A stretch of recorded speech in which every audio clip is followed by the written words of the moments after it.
ونستعينه ونستغفره ونعوذ بالله من شرور أنفسنا ومن سيئات أعمالنا من يهده الله فلا مضل له ومن يضلل فلا هادي له وأشهد أن لا إله إلا الله وحده لا شريك له وأشهد أن محمدا عبده ورسوله يا أيها الذين آمنوا اتقوا الله حق تقاته ولا تموتن إلا وأنتم مسلمون يا أيها الناس اتقوا ربكم الذي خلقكم من نفس واحدة وخلق منها زوجها وبث منهما رجالا كثيرا ونساء واتقوا الله الذي تساءلون به والأرحام إن الله كان عليكم رقيبا يا أيها الذين آمنوا اتقوا الله وقولوا قولا سديدا يصلح لكم أعمالكم ويغفر لكم ذنوبكم ومن يطع الله ورسوله فقد فاز فوزا عظيما أما بعد فإن خير الحديث كتاب الله وخير الهدي هدي محمد صلى الله عليه وسلم وشر الأمور محدثاتها وكل محدثة بدعة وكل بدعة ضلالة وكل ضلالة في النار أعوذ بالله من الشيطان الرجيم بسم الله الرحمن الرحيم وما أرسلناك إلا رحمة للعالمين رب اشرح لي صدري ويسر لي أمري واحلل عقدة من لساني يفقهوا قولي ربي زدني علما سبحانك لا علم لنا إلا ما علمتنا إنك أنت العليم الحكيم الله యొక్క శరణు వేడుకుంటూ ఉన్నాను. శైతాన్ యొక్క కీడు నుండి, శైతాన్ యొక్క చేష్టల నుండి రక్షణ పొందుట కొరకు అనంత కరుణామయుడు అపార కరుణా ప్రదాత అయిన అల్లాహ్ పేరుతో ప్రారంభిస్తూ ఉన్నాను. ప్రియమైన ధార్మిక సోదరులారా, ధార్మిక సోదరిమణులారా, మనమంతా షహాదతైన్ అంటే మన వాడుక భాషలో కలిమా చదువుతాం. కలిమా మన వాడుక భాషలో మనం చదివే పదాలు లా ఇలాహ ఇల్లల్లాహ్ ముహమ్మదుర్ రసూలుల్లాహ్, అల్లాహ్ తప్ప ఆరాధనకు వేరే నిజ ఆరాధ్యుడు లేడు, ముహమ్మద్ సల్లల్లాహు అలైహి వసల్లం అల్లాహ్ యొక్క దాసుడు మరియు సందేశహరుడు. లేదంటే ఇంకాస్త పై స్థాయికి వెళ్తే మనం చదివే కలిమా యొక్క పదాలు, సాక్ష్యం పలికే పదాలు అష్హదు అన్ లా ఇలాహ ఇల్లల్లాహ్ వ అష్హదు అన్న ముహమ్మదన్ అబ్దుహు వ రసూలుహు. దీని అర్థం అష్హదు అన్ లా ఇలాహ ఇల్లల్లాహ్, నేను సాక్ష్యం పలుకుతూ ఉన్నాను అల్లాహ్ తప్ప వేరే ఆరాధ్య దైవము లేరని, వ అష్హదు మరియు నేను సాక్ష్యం పలుకుతూ ఉన్నాను, వ అన్న ముహమ్మదర్ రసూలుల్లాహ్, ముహమ్మద్ సల్లల్లాహు అలైహి వసల్లం అల్లాహ్ యొక్క సందేశహరుడు మరియు అల్లాహ్ యొక్క దాసుడు. ఎప్పుడైతే ఒక ముస్లిం కలిమాను పఠిస్తాడో, ఇక కలిమా యొక్క అర్థము కూడా తెలియదు గురువు గారు మాకు అంటే, వారు ధర్మములో ఇంకాస్త కష్టపడి జ్ఞానాన్ని నేర్చుకోవాలి. లా ఇలాహ ఇల్లల్లాహ్ ముహమ్మదుర్ రసూలుల్లాహ్ యొక్క అర్థము కూడా తెలియకపోతే వారు వారి గురించి విచారపడాలి, వారి గురించి మదన పడాలి. ముస్లింగా పుట్టిన నేను ప్రపంచములో అనేక విషయాల యొక్క జ్ఞానాన్ని కలిగి ఉన్నాను. నన్ను పుట్టించిన అల్లాహ్ యొక్క జ్ఞానం, నాకు రుజుమార్గాన్ని చూపిన ప్రవక్త యొక్క జ్ఞానము కలిగి లేను అంటే వాడికంటే అవివేకి ఈ ప్రపంచంలో ఎవరు ఉండకపోవచ్చు. అవివేకి అన్న పదము కంటే దౌర్భాగ్యుడు అన్న పదాన్ని మనం ఉపయోగిస్తే అది బాగుంటుంది సోదరులారా. ఖైర్ ఏది ఏమైనప్పటికీ మనం అల్లాహను మన సృష్టికర్తగా అంగీకరించి అల్లాహను ఆరాధిస్తున్నాం. అల్లాహను సృష్టికర్తగా, ఒకే ఒక్క సృష్టికర్తగా అంగీకరించటాన్ని, అల్లాహ్ మాత్రమే సర్వ విశ్వాన్ని సృష్టించాడని, సర్వ విశ్వాన్ని పోషిస్తున్నాడని, నడిపిస్తున్నాడని, అల్లాహకు సాటి ఈ విశ్వాన్ని పోషించటములో నడిపించటములో ఎవరూ లేరు అని నమ్మటాన్ని ఇస్లామీయ పరిభాషలో మనం ఏమంటాం? తౌహీద్ అని అంటాం. ఈ తౌహీద్ ఎన్ని రకాలు? తౌహీద్ అర్ రుబూబియ్యా, తౌహీద్ అల్ ఉలూహియ్యా, తౌహీద్ అస్మా వస్సిఫాత్. తౌహీద్ అర్ రుబూబియ్యా అంటే అర్థం ఏమిటి ప్రియులారా? సర్వాన్ని సృష్టించిన వాడు అల్లాహ్ మాత్రమే, అల్లాహయే సర్వాన్ని నడిపిస్తున్నాడు అని నమ్మాలి.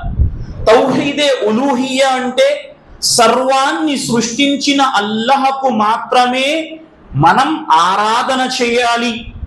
తౌహీదే అస్మా వ సిఫాత్ అంటే ఆ అల్లాహకు కొన్ని పేర్లు ఉన్నాయి, కొన్ని గుణగణాలు ఉన్నాయి, వాటి ప్రకారం అల్లాహను మనం ఆరాధించాలి. మొదటి మాట, సర్వాన్ని సృష్టించిన వాడు అల్లాహ్. రెండవ మాట, సర్వాన్ని సృష్టించిన ఆ అల్లాహకే ఆరాధన.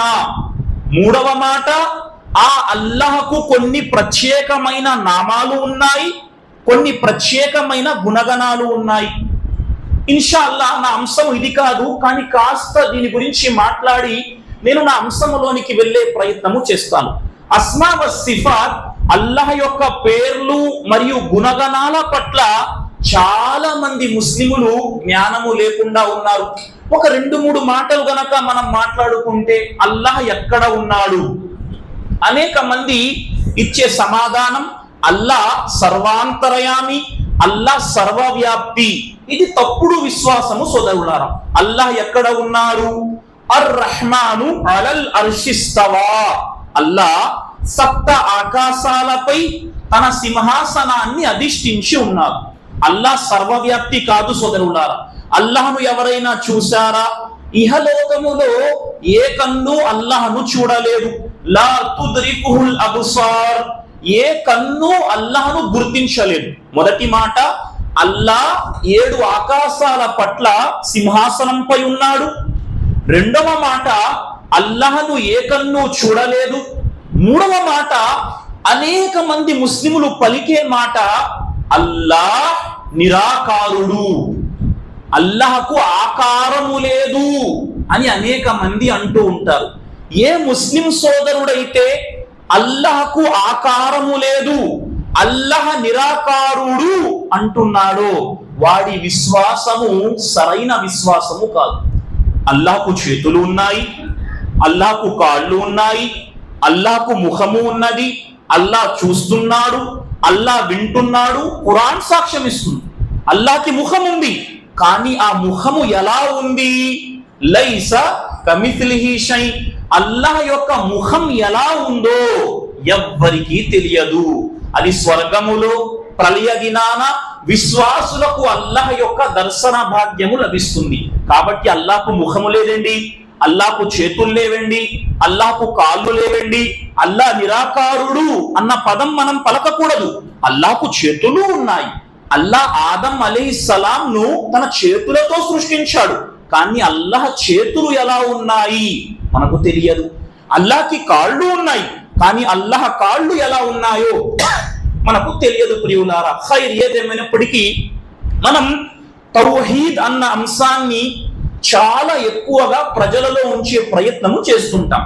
మరి ఎంతవరకు ఇస్లాం ధర్మశాస్త్రములో లా ఇలాహా ఇల్లల్లాహ్, అల్లాహ్తో పాటు ఆరాధనకు అర్హులు ఎవ్వరూ లేరు అన్న భావన ఉందో, ముహమ్మదుర్ రసూలుల్లాహ్, ముహమ్మద్ సల్లల్లాహు అలైహి వసల్లం అల్లాహ్ యొక్క ప్రవక్త అన్న భావన కూడా ఉన్నది. అల్లాహ్తో షిర్క్ చెయ్యటం ఎంత మహాపాపమో, ముహమ్మద్ సల్లల్లాహు అలైహి వసల్లం యొక్క సున్నతుకు వ్యతిరేకంగా బిద్అతులు చెయ్యటము కూడా అంతే పాపం. అల్లాహ్తో పాటు నమ్మకం తావీజుపై పెట్టుకోవటం ఎంత పాపమైనదో, ప్రవక్త వారి సున్నతుకు వ్యతిరేకముగా బిద్అత్ పనులు చెయ్యటం అంతే పాపము సోదరులారా. ఎవరైతే ధర్మశాస్త్రములో ఒక నూతన పోకడ, ఒక నూతన పద్ధతిని తీసుకువస్తాడో వాడు ఎక్కడికి వెళ్తాడండి? నరకానికి వెళ్తాడు. ప్రతి జుమా ఖుత్బాలో ఇమాం ఏం చదువుతాడు? ఏదైతే ధర్మశాస్త్రములో వకుల్ల ముహదసతిన్ బిద్అ వకుల్ల బిద్అతిన్ ضలాల వకుల్ల ضలాలతిన్ ఫిన్నార్, ధర్మములో ప్రతి విషయం ఒక బిద్అత్, మార్గభ్రష్టత్వం. ప్రతి మార్గభ్రష్టత్వం ఎక్కడికి తీసుకువెళ్తుందండి? నరకానికి తీసుకువెళ్తుంది. ఇప్పుడు ఇన్షాల్లా ముహమ్మద్ సల్లల్లాహు అలైహి వసల్లం యొక్క మాట గురించి ఏదైతే మనం సాక్ష్యం పలికామో అది లా ఇలాహా ఇల్లల్లా ముహమ్మదుర్ రసూలుల్లా కానివ్వండి, అష్హదు అన్ లా ఇలాహా ఇల్లల్లా వ అష్హదు అన్న ముహమ్మదన్ అబ్దుహు వ రసూలుహు కానివ్వండి, ఎప్పుడైతే ఒక ముస్లిం ముహమ్మద్ ప్రవక్తను సల్లల్లాహు అలైహి వసల్లం తన ప్రవక్తగా విశ్వసించాడో, మరి ఏ విధంగా ప్రవక్తను మనం విశ్వసించాలి అన్న అంశాన్ని నేను ముఖ్తసరిగా మీ ముందు ఉంచే ప్రయత్నము చేస్తాను. మొదటి మాట, ముహమ్మద్ సల్లల్లాహు అలైహి వసల్లం మనకేమవుతారు? ఒకవేళ ఎవరైనా మిమ్మల్ని మీరు ప్రశ్నించుకోండి, ముహమ్మద్ సల్లల్లాహు అలైహి వసల్లం ఇతనిని మనం ఎలా విశ్వసించాలి? మొట్టమొదటి మాట, ముహమ్మద్ వారు సల్లల్లాహు అలైహి వసల్లం ఒక ప్రవక్త, అల్లాహ్ యొక్క ప్రవక్తగా మహాప్రవక్తను మనం విశ్వసించాలి. అల్లాహ్ ఎంతమంది ప్రవక్తల్ని పంపించాడండి? మనందరిలో ఒక సామాన్యమైన మాట వ్యాప్తి చెంది ఉంది. అదేంటి? 1,24,000 మంది ప్రవక్తలు వచ్చారండి. కానీ పండితులు చెప్పే మాట, ప్రవక్తలు ఎంతమంది వచ్చారు అన్న విషయం అల్లాహకు మాత్రమే తెలుసు. 1,24,000 మంది ప్రవక్తలు వచ్చారు అన్న మాట, ప్రవచనం ఇస్రాయేలీ రివాయతుకు సంబంధించింది, అది బలహీనమైనది. ప్రవక్తల సంఖ్య అల్లాహకు మాత్రమే తెలుసు. కానీ అల్లాహ్ ప్రతి సంఘానికి ప్రవక్తను పంపాడు. ఖురాన్ తీయండి, 16వ సూర నహల్లో అల్లాహ్ ఏమన్నాడు? వలకద్ బఅత్నా ఫీ కుల్లి ఉమ్మతిర్ రసూల్, అల్లాహ్ ప్రతి సమాజం వైపునకు ప్రవక్తను పంపాడు. వలికుల్లి ఉమ్మతిర్ రసూల్, ప్రతి సంఘానికి ప్రవక్త పంపబడ్డాడు. కాబట్టి మొదటి మాట, ముహమ్మద్ సల్లల్లాహు అలైహి వసల్లం అల్లాహ్ యొక్క సందేశహరులు అని మనం నమ్మాలి. లేకపోతే ఈమానే లేదు. ఈమాన్ మూల స్తంభాలు ఎన్ని? ఈమాన్ యొక్క, విశ్వాసము యొక్క మూల స్తంభాలు ఎన్ని? ఇస్లాం యొక్క మూల స్తంభాలు ఎన్ని? ఇది కనీస జ్ఞానము సోదరులారా. మిమ్మల్ని డిగ్రీలు చేయమని చెప్పటం లేదు. ఇస్లాం ధర్మం యొక్క ప్రాథమిక పాఠాల జ్ఞానం ఉంచమని చెబుతున్నా. ఇస్లాం యొక్క మూల స్తంభాలు 5 మనందరికీ తెలుసు. మొదటి మూల స్తంభం షహాదతైన్, సాక్ష్యం పలకటం. రెండవ మూల స్తంభం నమాజ్. మూడవ మూల స్తంభం జకాత్. నాలుగవ మూల స్తంభం రమజాన్లో ఉపవాసం. 5వ మూల స్తంభం స్తోమత ఉంటే హజ్ యాత్ర చేయటం. ఇవి ఇస్లాం యొక్క 5 మూల స్తంభాలు. మరి ఈమాన్ యొక్క మూల స్తంభాలు ఎన్ని? ఈమాన్ యొక్క మూల స్తంభాలు 6 సోదరులారా. అల్లాహ్పై విశ్వాసం, ప్రవక్తలపై విశ్వాసం, అల్లాహ్ యొక్క దూతలపై విశ్వాసం, అల్లాహ్ పంపిన గ్రంథాలపై విశ్వాసం, విధిరాతపై, మంచి చెడు ఏది జరిగినా అల్లాహ్ తరపున విధిరాతపై విశ్వాసం, అంతిమ దినంపై విశ్వాసం. ఈ 6 విషయాలు ఈమాన్ యొక్క మూల స్తంభాలు. కాబట్టి అందులో భాగంగానే ప్రవక్త ముహమ్మద్ సల్లల్లాహు అలైహి వసల్లం అల్లాహ్ యొక్క ప్రవక్త అని మనం నమ్మాలి. రెండవ మాట, మరి ముహమ్మద్ సల్లల్లాహు అలైహి వసల్లం చిట్ట చివరి ప్రవక్త అని నమ్మాలి. ముహమ్మద్ సల్లల్లాహు అలైహి వసల్లం తరువాత వేరే ఏ ప్రవక్త ప్రళయం వరకు రాడు. ముహమ్మద్ ప్రవక్తతో అల్లాహ్ యొక్క ప్రవక్తల దైవ దౌత్యం పరిసమాప్తమైపోయింది.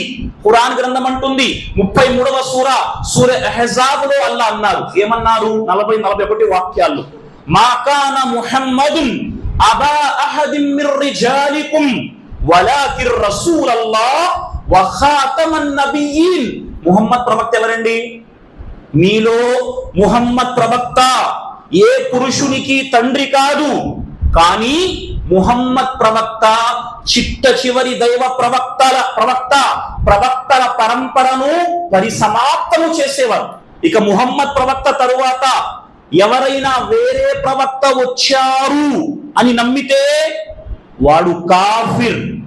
అనేక ఫిర్కాలు వచ్చాయి. ఖాదియానీ ఒక ఫిర్కా వచ్చింది. ఈ ఖాదియానీ ఫిర్కా ఏం చెప్పింది?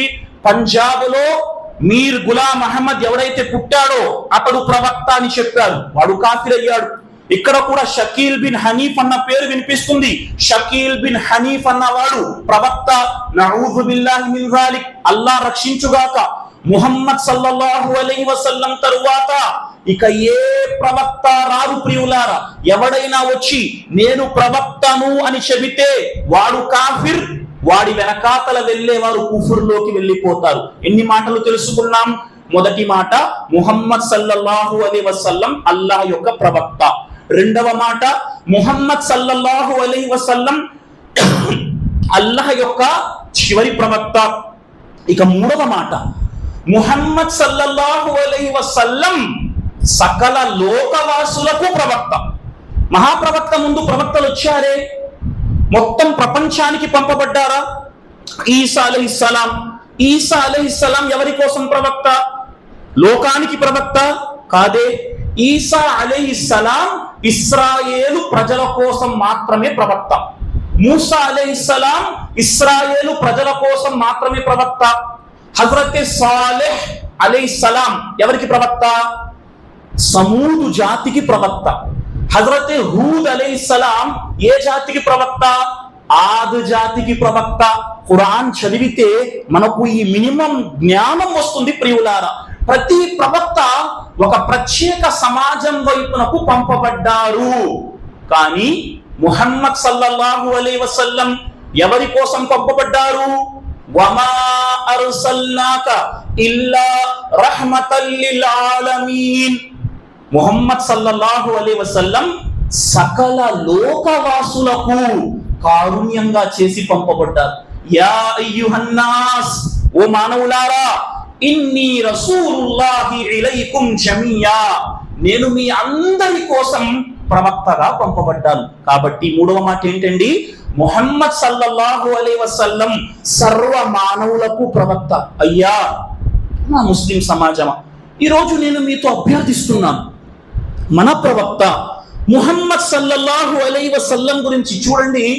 ఈరోజు చెబుతాను, మీలాదున్ నబీ పేరిట ఈరోజు పండుగ, ముస్లింల పండుగ అని అనేక మంది రోడ్లపై డీజేలు పెట్టుకొని నఊజు బిల్లా ప్రవక్త పేరుతో ర్యాలీలు తీస్తుంటారు. వెళ్ళి ర్యాలీలు తీసే వారితో, అయ్యా ప్రవక్త ముహమ్మద్ సల్లల్లాహు అలైహి వసల్లం యొక్క సీరత్ గురించి ఒక 5 మాటలు మాట్లాడండి, అడగండి. రోడ్డు మీద బయలుదేరేవాడు అంటున్నాడు, నేను ప్రవక్త అభిమానిని, నేను ప్రవక్తను ప్రేమించేవాడిని. వెళ్ళి మైక్ పట్టుకొని, అయ్యా ప్రవక్త గురించి 10 మాటలు చెప్పండి అంటే ఎంతమంది చెప్పగలరు? సుబ్హానల్లాహ్. ప్రవక్త వారిపై ప్రేమ అంటే సంవత్సరానికి ఒకరోజు డీజేలు పట్టుకొని జెండాలు పట్టుకొని రోడ్డుపై తిరగటం ప్రవక్త వారిపై ప్రేమ కాదు ప్రియులారా. చెప్పే ప్రయత్నము చేస్తాను. ప్రవక్త గురించి ఏం తెలుసు? కనీసం ప్రవక్త వారి జీవితములో చిన్న మాటైనా మనకు తెలుసా? ప్రవక్త ఎలా పుట్టారు, ఎప్పుడు పుట్టారు? ప్రవక్త వారు ఏనుగుల సంవత్సరంలో పుట్టారు, రబీయుల్ అవ్వల్ మాసంలో పుట్టారు. ప్రవక్త వారు పుట్టక ముందే, ప్రవక్త వారు తల్లి గర్భములో ఉన్నప్పుడే ప్రవక్త వారి తండ్రి అబ్దుల్లా చనిపోయారు. ప్రవక్త వారి తల్లి పేరు ఏమిటి? ఆమీనా. ప్రవక్త వారి తండ్రి పేరు ఏమిటి? అబ్దుల్లా. ప్రవక్త వారు ఇంకా ప్రపంచంలోకి రాలేదు, తల్లి గర్భములో ఉన్నారు, తండ్రి చనిపోయాడు ప్రియులారా. సుబ్హానల్లాహ్. ప్రవక్త వారికి ముహమ్మద్ అన్న పేరు ఎవరు పెట్టారు? ప్రవక్త వారి తాతయ్య అబ్దుల్ ముత్తలిబ్ పెట్టారు. ప్రవక్త వారు పాలు త్రాగటానికి బనీ సాయిదా వంశానికి చెందిన హలీమా అన్న స్త్రీ వద్దకు వెళ్ళారు. 4 ఏళ్ల పాటు ప్రవక్త అక్కడ పాలు త్రాగారు. 4 ఏళ్ల వయస్సులో ప్రవక్త వారి ఛాతీని కోసి ప్రవక్త గుండెను తీసి జంజం నీటితో శుభ్రపరిచారు జిబ్రీల్. దాన్ని షక్కే సదర్ సంఘటన అన్నాం. ప్రవక్త వారు 6 ఏళ్ల వయస్సులో ఉన్నారు, తల్లి ఆమీనా చనిపోయారు. ప్రవక్త వారి యొక్క పోషణ తాతయ్య అబ్దుల్ ముత్తలిబ్ తీసుకున్నారు. 8 ఏళ్ల వయస్సుకు ప్రవక్త చేరుకున్నారు, అబ్దుల్ ముత్తలిబ్ చనిపోయారు. ప్రవక్త పిన తండ్రి అబూ తాలిబ్ ప్రవక్త వారి పోషణ బాధ్యత తీసుకున్నారు. 12 ఏళ్ల వయస్సు పిన తండ్రి అబూ తాలిబ్తో ప్రవక్త సిరియా ప్రయాణం కోసం బయలుదేరారు. 15 ఏళ్ల వయస్సు 18 ఏళ్ల వయస్సు ప్రవక్త వారు ఫిజార్ యుద్ధములో పాల్గొన్నారు, హిల్ఫుల్ హుజూల్ ఒప్పందంలో పాల్గొన్నారు. 25 ఏళ్ల వయస్సులో నికా చేసుకున్నారు. 40 ఏళ్ల వయస్సులో ప్రవక్త పదవిని పొందారు. 53 ఏళ్ల వయస్సులో మదీనాకు వలస వచ్చారు. ప్రవక్త వారు సుబ్హానల్లా 3 మగ సంతానం ప్రవక్త వారికి, 4 ఆడ సంతానం ప్రవక్త వారికి. సుబ్హానల్లా, ముఖ్తసరిగా ప్రవక్త సీరత్ తెలియని వాడు ముస్లిం కాగలడా? ఈరోజు నేను ముస్లింనండి, ప్రవక్త సీరత్ గురించి, ప్రవక్త జీవితము గురించి 1-2 మాటలు తెలియదు. సంవత్సరంలో 1 రోజు రోడ్డుపైకి ఎక్కి ప్రవక్తను ప్రేమించేవాడిని అని ప్రపంచంలో నారాలు శబ్దాలు తీస్తే ప్రవక్తను ప్రేమించేవారు అయిపోతారా? సుబ్హానల్లా. ప్రవక్త మదీనాకు వచ్చారు, 10 ఏళ్లు జీవించారు. 2వ సంవత్సరం బదర్ పోరాటం, 3వ సంవత్సరం ఉహుద్ పోరాటం, 5వ సంవత్సరం ఖందకపు పోరాటం, 6వ సంవత్సరం సులహ్ హుదైబియా ఒప్పందం, 8వ సంవత్సరం మక్కా విజయం, 10వ సంవత్సరం ప్రవక్త అంతిమ హజ్ యాత్ర, 11వ సంవత్సరం ప్రవక్త యొక్క ప్రయాణం అల్లాహ్ వైపున. ముఖ్తసరిగా ఎన్ని నిమిషాలు పట్టింది? 3 నుంచి 4 నిమిషాలు. ప్రవక్త సీరత్ మన కళ్ళ ముందుకు వచ్చేస్తుంది. తెలుసుకోవాలి సోదరులారా. లేదండి, మేము ప్రవక్తను ప్రేమించే వాళ్ళం, ప్రవక్త అంటే చాలు ఊగిపోతాం, ఇంకేం అక్కర్లేదు. ఎలా ఊగిపోతారు? వెళ్తుంది డీజే, అసర్ నమాజ్ సమయం అవుతుంది, వెళ్ళి చెప్పేవాడు చెప్పాడు, నాన్న అసర్ అజాన్ అవుతుంది, ఈ ర్యాలీ డీజే ఆపి నమాజుకు పదండి. గుస్తాఖి రసూల్, ప్రవక్త శత్రువా? నౌజు బిల్లా. ప్రవక్త పేరుతో వీడు డీజే తీసి ర్యాలీ చేస్తాడు, నమాజ్ చెయ్యమంటే ప్రవక్త శత్రువు అయిపోతాం మనం. చెబుతాను, ఒకవేళ ప్రవక్త శత్రువులు ఏమంటున్నారు? వహాబీలు. ప్రవక్త పుట్టినరోజు చెయ్యరు, ప్రవక్తకి శత్రువులు. ఎవరు శత్రువులో చెప్పే ప్రయత్నం ఇన్షాల్లా ముఖ్తసరిగా చేస్తాను నేను తర్వాత. ఖైర్, ఏదేమైనప్పటికీ ప్రవక్తను ప్రేమించేవారండి. వాస్తవం, ప్రవక్తను ఎలా ప్రేమించాలి? సంవత్సరంలో 1 రోజు ప్రవక్తను ప్రేమించాలా? మేము 365 రోజులు ప్రవక్తను ప్రేమించేవారం. అల్హమ్దులిల్లా, ప్రవక్తను ప్రేమించాలి, లేకపోతే ముస్లిమే కాదు. ఎలా ప్రేమించాలి? ప్రవక్త అన్నారు, లా యుమిను అహదుకుం హత్తా అకూన అహబ్బ ఇలైహి మిన్ వలదిహి వ వాలిదిహి వన్నాసి అజ్మఈన్. మీలో ఏ ఒక్కడు అప్పటి వరకు ముస్లిం కాలేడు, విశ్వాసి కాలేడు, వాడు తన పిల్లల కంటే, తన తల్లి తండ్రి కంటే, ప్రపంచంలో అందరికంటే ఎక్కువగా నన్ను ప్రేమించాడు అని ప్రవక్త అన్నారు. మనం ప్రేమిస్తున్నామా లేదా?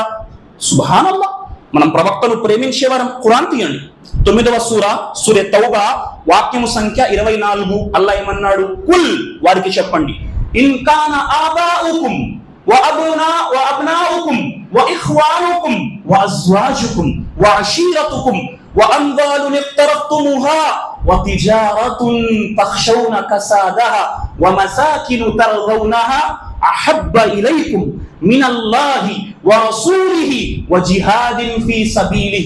الله ఏమన్నారు? వారికి చెప్పండి, మీ సంతానము కంటే, మీ అన్నదమ్ముల కంటే, మీ తండ్రి తాతల కంటే, మీ యొక్క భార్యల కంటే, మీ ఆస్తిపాస్తుల కంటే, మీ వ్యాపారాల కంటే, మీరు ఎంతగానో ప్రేమించుకునే మీ భవనాల కంటే ఎక్కువగా అల్లాహను, అల్లాహ్ ప్రవక్తను ప్రేమించాలి. మనం ప్రేమిస్తున్నాం. కానీ కొంతమంది ఏం చేశారు? అల్లాహ్ యొక్క ప్రవక్త ప్రేమపై ఇంతగా మితిమీరిపోయారు. ఈరోజు అకీదా ఎలా ఉందండి ప్రవక్త గురించి? కొంతమంది చేతుతారు, ఓ ప్రవక్త మాకు సహాయం చేయండి, దువా చేసే ముస్లింలు కూడా ఉన్నారు. కొంతమంది ముస్లింలు ఏమంటారండి? ప్రవక్త వారు చనిపోలేదు, మీరు ఎప్పుడైనా ప్రవక్త చనిపోయారు అన్న పదం చెప్పండి, గుస్తాఖి రసూల్, ప్రవక్త ఇక్కడే పరదాలో ఉన్నారు అంటారు. కొంతమంది ముస్లింలు అంటారు, ప్రవక్త వారు మనిషి కాదు, ప్రవక్త వారు నూర్, ప్రవక్త వారు కాంతి అంటారు. కొంతమంది ముస్లింలు అంటారు, ప్రవక్త వారికి అగోచర జ్ఞానం ఉంది, ప్రవక్త వారికి ఇల్మే గైబ్ ఉంది అంటారా లేదా? ఉన్నారు సమాజంలో. ఒకడంటాడు ప్రవక్త చనిపోలేదు, ఒకడంటాడు ప్రవక్త వారు అగోచర జ్ఞానం కలిగి ఉన్నారు, ఒకడంటాడు ప్రవక్త సల్లల్లాహు అలైహి వసల్లంతో ఏం చేస్తారు? దువా అంతా చేసి చివర్లో ముహమ్మద్ సల్లల్లాహు అలైహి వసల్లం के सदके तुफैल में हमारी दुआ को कबूल कर अल्लाह. అవతల వారంతా దువా చేసి ప్రార్థన చేసి ఈసా అలైహిస్సలాం నామంతో మా ప్రార్థన ఆలకించండి ఆమీన్ అంటారు. ఇటుపక్క దువా అంతా చేసి ముహమ్మద్ సల్లల్లాహు అలైహి వసల్లం సదకే తుఫైల్లో అన్న మా దువా విను చెప్పొచ్చా? ప్రవక్త వారి పేరును సదకాగా ఉపయోగించొచ్చా దువాకి? వినండి, ఈరోజు చాలా మంది అంటారు ప్రవక్త వారు మనిషి కాదు, ప్రవక్త వారు కాంతి, నూర్, తప్పుడు విశ్వాసం. ప్రవక్త వారు మనిషి, ఖురాన్ తీయండి, కానీ మానవులలో అత్యున్నత స్థాయికి చేరుకున్న వ్యక్తి. కానీ ప్రవక్త నూరు కాదే. నూరు ఎవరండి? కాంతి. ఎవరు కాంతితో సృష్టించబడ్డారు? దైవదూతలు. అగ్నితో ఎవరు సృష్టించబడ్డారు? జిన్నాతులు. మనిషి దేనితో సృష్టించబడ్డాడండి? మట్టితో సృష్టించబడ్డాడు. ముహమ్మద్ సల్లల్లాహు అలైహి వసల్లం మనిషి, అతడు నూరుగా విశ్వసించటం, ఇది ధర్మశాస్త్రంలో ప్రవక్త వారి ప్రేమలో ఎక్కువ దూరానికి వెళ్ళిపోవటం కూడా మంచిది కాదు ప్రియులారా. ప్రవక్త ఏమన్నారు? లా తుత్రూని, మీరు నా విషయంలో హద్దులు మీరకండి. ప్రవక్త అన్నారు, లా తుతురూని, మీరు నా గురించి, నా అభిమానంలో హద్దులు మీరకండి. కమా అత్రతిన్ నసారా ఇబ్న మరియం, ఈసా విషయంలో క్రైస్తవులు ఏ విధంగా హద్దు మీరారో మీరు నా విషయంలో హద్దు మీరకండి. ఫఇన్నమా అన అబ్దున్, నేను నిశ్చయంగా అల్లా దాసుడిని. ఫకూలు, మీరు చెప్పండి నా గురించి, అబ్దుల్లాహి వ రసూలిహి, నేను అల్లాహ్ దాసుణ్ణి, అల్లాహ్ ప్రవక్తను. అంతే తప్ప ప్రవక్త కాంతండి. ఖురాన్ చెప్పింది. ప్రవక్త ఏమన్నారు? తీయండి సూరే 18వ సూర 110వ వాక్యం ఏం రాస్తుంది? కుల్ ఇన్నమా అన బషరున్ మిస్లుకుం యూహా, నేను మీలాంటి మనిషిని మాత్రమే. ప్రవక్త నమాజ్ చేయించారు, మర్చిపోయారు. నమాజులో ప్రవక్త రకాతుల సంఖ్యలో మర్చిపోయారు. ఇబ్ని మస్ఊద్ రదియల్లాహు తాలా అన్హు హదీస్ ఉల్లేఖిస్తున్నారు, నమాజులో రకాతుల సంఖ్య విషయంలో ప్రవక్త మరచిపోయిన తరువాత ప్రవక్త ఏమన్నారు? ఇన్నమా అన బషర్, నేను మీలాంటి మనిషినే. అన్సా కమా తన్సౌన్, మీరు ఎలా మరచిపోతారో నేను కూడా అలా మరచిపోతాను. నేను మరచిపోతే ఫదక్కిరూని, నాకు జ్ఞాపకము చెయ్యండి అని ప్రవక్త వారు అన్నారు. కాబట్టి ప్రవక్త వారు మానవ మాతృడు, మనుషుల్లో అత్యున్నత స్థాయిలో ఉన్న వ్యక్తి ప్రియులారా. ఇక రెండవ మాట, ముహమ్మద్ సల్లల్లాహు అలైహి వసల్లం వారికి అగోచర జ్ఞానం ఉందా? చాలా మంది అంటారు ప్రవక్త వారికి అగోచర జ్ఞానం ఉంది. ఇది అకీదా కాదు ప్రియులారా. చాలా మంది అంటారు ప్రవక్త వారికి ఇల్మే గైబ్ ఉంది. ప్రవక్తకి ఇల్మే గైబ్ లేదు. అల్లాహ్ తాలా ఏ విషయాలు తెలియపరిచాడో ఆ విషయాలు ప్రవక్త వారు చెప్పారు. ఖురాన్ తీయండి, 7వ సూర సూర 6 వాక్యం సంఖ్య 188. అల్లాహ్ ఏమన్నాడు? ప్రవక్త చెప్పు, కుల్ లా అమ్లికు లి నఫ్సి నఫ్అన్ వలా దర్రా ఇల్లా మా షా అల్లాహ్ వలౌ కుంతు అలముల్ గైబ లస్తక్సర్తు మినల్ ఖైర్ వమా మస్సని యస్సు. ప్రవక్త చెప్పు, నాకు అగోచర జ్ఞానం లేదని. ఒకవేళ నాకే గనక అగోచర జ్ఞానం ఉంటే నేను నా కొరకు ఎన్నో మేళ్లు పొంది ఉండేవాడిని, నాకు ఎలాంటి నష్టము జరిగేది కాదు. ఒకవేళ ప్రవక్తకు అగోచర జ్ఞానం ఉండి ఉంటే ఉహుదు పోరాటం చేసేవారా? ఉహుదు పోరాటంలో ఏం జరిగింది? 70 మంది సహబాలు షహీద్ అయిపోయారు. ప్రవక్త వారి ముఖం రక్త సిక్తమైపోయింది. ప్రవక్తకి గనక అగోచర జ్ఞానం ఉంటే, అరే ఉహుద్ యుద్ధంలో 70 మంది సహబాలు షహీద్ అయిపోతారు, యుద్ధమే చేయకుండా ప్రవక్త ఆగిపోయారు. కాబట్టి ప్రవక్తకి అగోచర జ్ఞానము లేదు. కానీ అల్లా ఏ విషయాలు తెలిపాడో, స్వర్గం గురించి, నరకం గురించి, ఆఖిరత్ గురించి అల్లా చెప్పిన విషయాలు ప్రవక్తకు తెలుసు. ఒక అమ్మాయి నికా జరిగింది. నికా రోజు ప్రవక్త ఆ అమ్మాయి ఇంటికి వెళ్ళారు. రబీ బిన్తే ముఆజ్ రదియల్లాహు తాలా అన్హా. ప్రవక్త వారు కూర్చున్నారు. ప్రవక్త వారు కూర్చుంటే కొంతమంది అమ్మాయిలు ఒక పాట పాడుతున్నారు. అంటే ఏంటది పాట? బదర్ యుద్ధములో ఎవరైతే షహీద్ అయిపోయారో వారి గురించి ఒక మాట, ఒక గేయం పాడుతున్నారు. ఆ గేయం పాడుతూ పాడుతూ అమ్మాయిలు చెప్పారు, మా మధ్య ఇలాంటి ప్రవక్త ఉన్నాడు, ఆ ప్రవక్తకు రేపు జరగబోయేది కూడా తెలుసు అని పాడారు. వెంటనే ప్రవక్తను, అమ్మా ఈ మాట తీసేయండి, ఈ మాట తీసేసి ఏదైతే పాడారో పాడండి, కానీ నాకు రేపు ఏం జరగబోతుందో తెలుసు అన్న మాట మాత్రం చెప్పకండి అన్నారు. కాబట్టి ప్రవక్త వారికి అగోచర జ్ఞానం లేదు ప్రియులారా. ఇక 3వ మాట, మహాప్రవక్త సల్లల్లాహు అలైహి వసల్లం చనిపోలేదు అంటారు. ప్రవక్త ఇక్కడే తిరుగుతున్నారండి, పరదా ఫర్మాయే. ఖురాన్ ఎవరి గురించి చెప్తుందండి? 39వ సూర సూరే జుమర్ వాక్యం సంఖ్య 30 తీయండి. అల్లా అన్నాడు, ఇన్నక మయ్యితున్ వ ఇన్నహుం మయ్యితూన్. ప్రవక్త నువ్వు చనిపోతావు, నీ యొక్క అనుచర సమాజము చనిపోతుంది అని అల్లా అన్నాడు. మరి సుబ్హానల్లా, ఎవరికి సహబాలు జనాజా నమాజ్ ఆచరించారు? ప్రవక్త వారు చనిపోయారు ప్రాపంచిక జీవితంలో. ప్రవక్త ప్రాపంచిక జీవితంలో బ్రతికి లేరు ప్రియులారా. వమా ముహమ్మదున్ ఇల్లా రసూల్, ఖురాన్ అంటుంది ముహమ్మద్ ఒక ప్రవక్త తప్ప మరేమీ కాదు సల్లల్లాహు అలైహి వసల్లం. అతనికి ముందు చాలా మంది ప్రవక్తలు బ్రతించారు. ఒకవేళ ప్రవక్త ముహమ్మద్ చనిపోతే లేదా హత్యకు గురైతే మీరు మీ ధర్మం నుండి వెనకడుగు వేసేస్తారా అని అల్లాహ్ ఖురాన్ లో ప్రశ్నిస్తున్నాడు. కాబట్టి ముహమ్మద్ సల్లల్లాహు అలైహి వసల్లం చనిపోయారు. ఎవరైనా ప్రవక్త బ్రతికే ఉన్నారు, ఇదిగో మా మాట వింటున్నారు, ఇక్కడే ప్రవక్త ఉన్నారు అని ఎవరైనా ముస్లిం నమ్మితే వాడి అకీదాలో లోపం ఉంది. కానీ ప్రవక్త సమాధిలో బ్రతుకున్నారు, ప్రపంచంలో చనిపోయారు. కానీ బర్జఖ్ జీవితములో, గోప్యమైన బర్జఖ్ జీవితంలో ప్రవక్త బ్రతికున్నారు. కానీ అది ప్రపంచంలో బ్రతికి ఉన్నట్టు కాదు. దాని స్థితి మనకు తెలియదు ప్రియులారా. అహ్లు సున్నా వల్ జమాత్ అకీదా ప్రవక్త ప్రపంచములో చనిపోయారు, కానీ సమాధిలో ప్రవక్తలు బ్రతికుంటారు. ఒక సహీహ్ హదీస్ లో ఏముందంటే అంబియా ప్రవక్తలు సమాధిలో బ్రతికుంటారు, వారు సమాధిలో నమాజ్ ఆచరిస్తుంటారు. ప్రవక్త వారు హజరతే మూసా అలైహిస్సలాం సమాధిలో నమాజు చేస్తుండగా కల చూశారు. కాబట్టి సమాధులలో ప్రవక్తలు బ్రతికున్నారు, కానీ ప్రాపంచిక జీవితంలో చనిపోయారు. ఇది మన అకీదా. ప్రవక్త బ్రతికే ఉన్నారు అని నమ్మటం అహ్లే సున్నత్ వల్ జమాత్ అకీదా కాదు. ఇక 4వ మాట, చాలా మంది అంటారు ప్రవక్త వారు అల్లాహ్ను చూశారు. ప్రవక్త అల్లాహ్ను చూశారా? చూడలేదు. ప్రవక్త మేరాజ్ యాత్రకు వెళ్ళారు.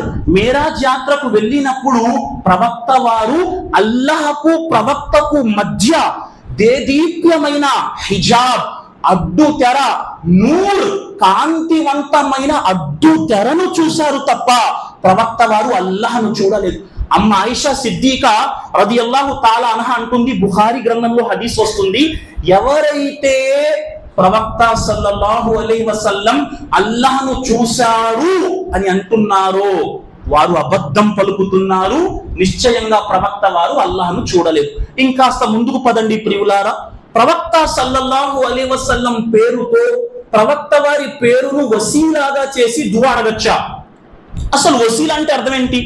దుఆ చేసినప్పుడు మనకు అల్లాహకు మధ్య మాధ్యమం, ఇంటర్మీడియట్ గా ఎవరి నుంచి వచ్చు?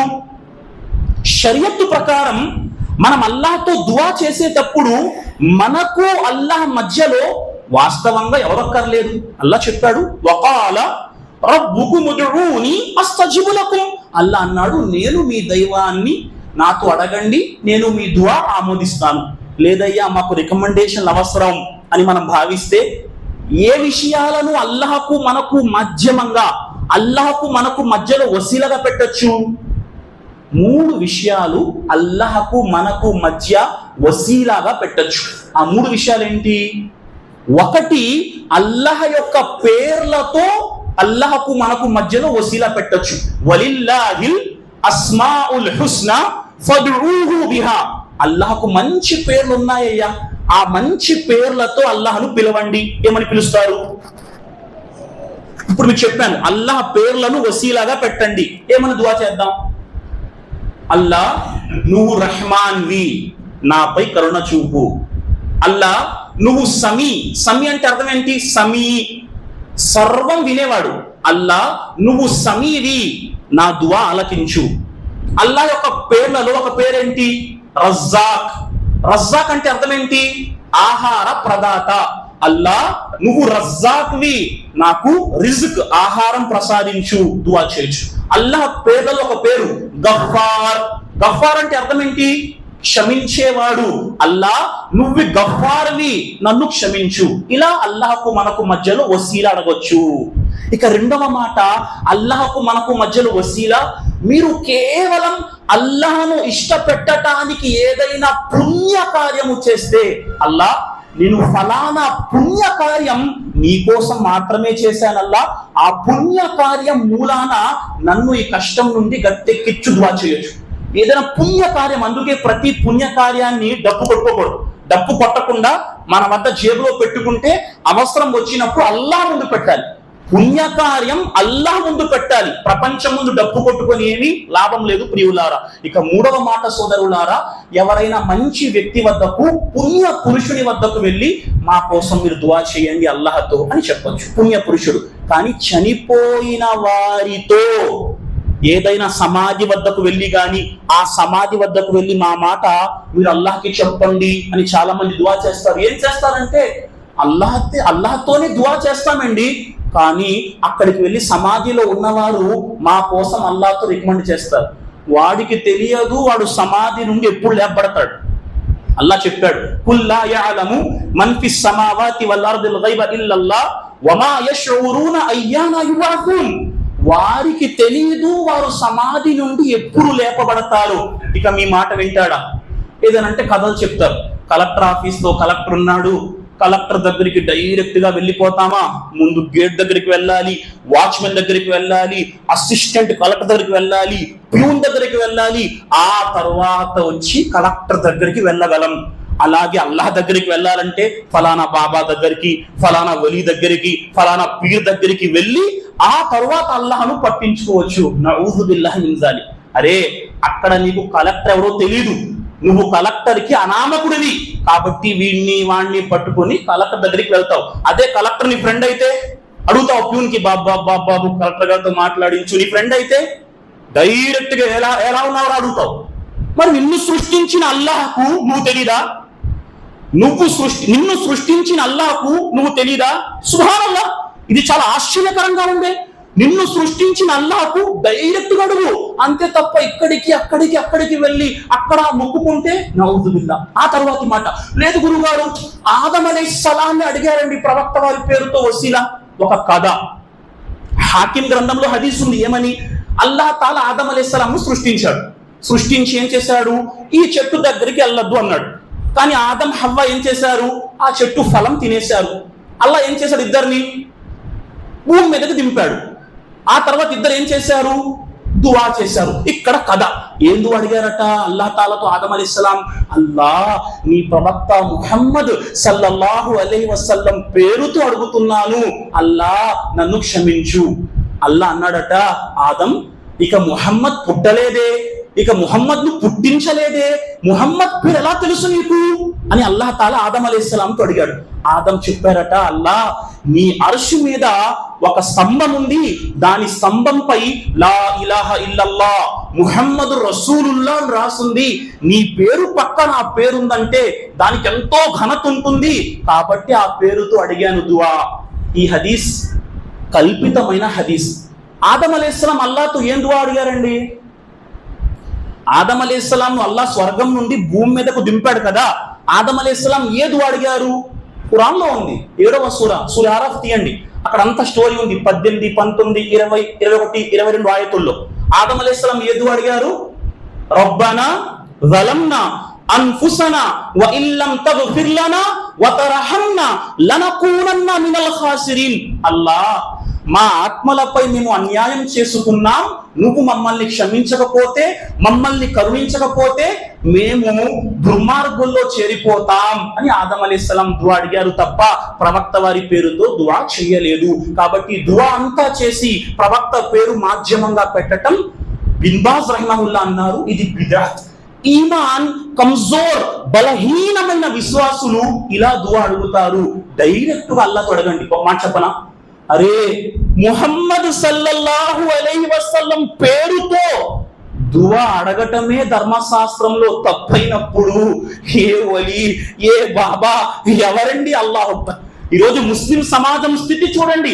ముహమ్మద్ ప్రవక్త పేరుతో అల్లాహ్ను అడగటమే ధర్మశాస్త్రం తప్పని చెబుతున్నప్పుడు ఈరోజు ముస్లిములు బాబాలని, వలీలని, సమాధులని అక్కడికి ఇక్కడికి వెళ్ళి అల్లాహ్ గురించి దువా చేస్తున్నామంటే ఇది ఎంత పెద్ద తప్పు ప్రియులారా.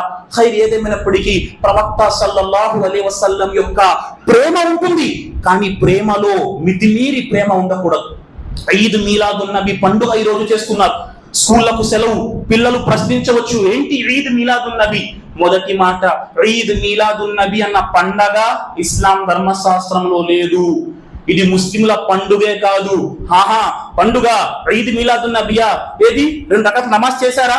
అడిగితే కష్టం, అది కూడా తెచ్చేస్తారు. ఇప్పుడు ప్రవక్త వారు రమజాన్ పండగ 2 రకాతులు నమాజ్ చేసామా లేదా? ఈదుల్ అజహా బక్రీద్ పండగ 2 రకాతులు నమాజ్ చేశాం, 2 పండుగలే. మరి ఈద్ మీలాదున్ నబీ అయితే ఏది 2 రకాతులు నమాజు? వెళ్ళారా ఈద్గాకి? అడగండి. ఎవరైతే ఈద్ మీలాదున్ నబీ అంటున్నారో ప్రశ్నించండి. ఈద్గాకి వెళ్ళి ఉదయాన్నే 2 రకాతులు నమాజ్ చేశారా? గురుగారిని అడగాలి.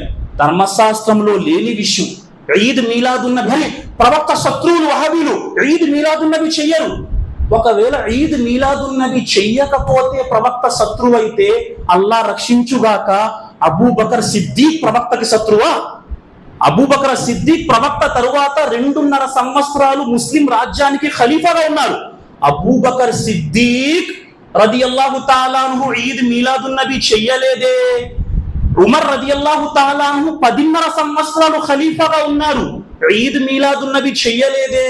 ఉస్మాన్ రదియల్లాహు తాలా అన్హు 12 సంవత్సరాలు ఖలీఫాగా ఉన్నారు, ఈద్ మీలాదున్ నబీ చెయ్యలేదే. అలీ రదియల్లాహు తాలా అన్హు 5 ఏళ్లు ఖలీఫాగా ఉన్నారు, ఈద్ మీలాదున్ నబీ చెయ్యలేదే. అంటే వీరందరూ ప్రవక్తకు శత్రువులా? అడగండి. ప్రవక్తకి శత్రువులే ఈద్ మీలాదున్ నబీ చెయ్యరు అంటున్నారే. 4 ఖలీఫాలు మీలాదున్ నబీ చేయలేదు. పోనీ ఎవరండి ఇమాములు? ఇమామే ఆజం అంటాం కదా, అబూ హనీఫా రహిమహుల్లా ఈద్ మీలాదున్ నబీ చేశారా? అడగండి. అబూ హనీఫా ఈద్ మీలాదున్ నబీ చేయలేదు. ఇమాం షాఫీ, ఇమాం మాలిక్, ఇమాం అహ్మద్ బిన్ హంబల్ కూడా ఈద్ మీలాదున్ నబీ చెయ్యలేదు. అంటే వీరందరూ ప్రవక్తకి శత్రువులు, వీళ్ళు ప్రవక్తను అభిమానించేవారా? లేదు సోదరులారా. ఈద్ మీలాదున్ నబీ ఒక బిదాత్. సంవత్సరంలో 1 రోజు ప్రవక్త ప్రేమ చూపించేవాడు ముస్లిము కాదు. సంవత్సరానికి 365 రోజులు ప్రవక్త సున్నతుపై ఆచరిస్తూ, ప్రవక్త యొక్క సున్నతుపై ఆచరణ చేస్తూ ప్రపంచానికి ప్రవక్త సున్నత్ తెలిపేవాడే అసలైన ముస్లిం. మరి ఈద్ మీలాదున్ నబీ ఎప్పుడు స్టార్ట్ అయింది? ప్రవక్త వారు ప్రపంచాన్ని విడిచి 400 సంవత్సరాల తరువాత ఫాతిమీ షియా అన్న వర్గం ఈద్ మీలాదున్ నబీ తీసుకువచ్చింది. 7వ శతాబ్దంలో ముజఫర్ అన్న రాజు ఇర్బిల్ అన్న ప్రాంతంలో, సిరియా దేశంలో ఈద్ మీలాదున్ నబీ చేశాడు. దీనికి ధర్మశాస్త్రానికి ఎలాంటి సంబంధం లేదు, ఇది క్రైస్తవ ఆచరణ. ఎలాగైతే వారు ఈసా పేరిట ఒక పుట్టినరోజు చేస్తున్నారో, ముస్లిం సమాజం నౌజుబిల్లా ప్రవక్త పేరిట పుట్టినరోజు, సంవత్సరంలో నమాజులు ఉండవు, ఏమి జ్ఞానం ఉండదు, కేవలం రోడ్డెక్కి ముస్లిం సాంప్రదాయము కానీ డీజేను పెట్టి అల్లా రక్షించుగాక. ఈరోజు ఉదయం వార్తలో వచ్చింది, డీజే వింటూ 22 ఏళ్ల అబ్బాయి నృత్యం చేస్తూ 22 ఏళ్ల పోరాడు చనిపోయాడు. ఏంటి డీజేలు? ఇస్లాం ధర్మశాస్త్రానికి సంగీతమే హరాం ఇస్లాంలో. ఇబ్నే తైమియా రహిమహుల్లా ఏమన్నారు? మనిషికి సంగీతం ఎలాంటిదంటే, మనిషి హృదయానికి సంగీతం మద్యము తాగటం లాంటిది. మద్యము తాగటం వల్ల ఎలాంటి జోష్ వస్తుందో, మనిషి హృదయానికి సంగీతం అలాంటి మద్యం లాంటిది, అది నిషిద్ధం. మరి సంగీతం వేసుకొని రోడ్డుపై తిరగటం అల్లా రక్షించుగాక. అల్లా మనందరికీ హిదాయత్ ప్రసాదించుగాక. అల్లా ప్రవక్త వారి సత్యమైన మార్గాన్ని తెలుసుకునే భాగ్యాన్ని ప్రసాదించుగాక. ఆమీన్ యా రబ్బల్ ఆలమీన్.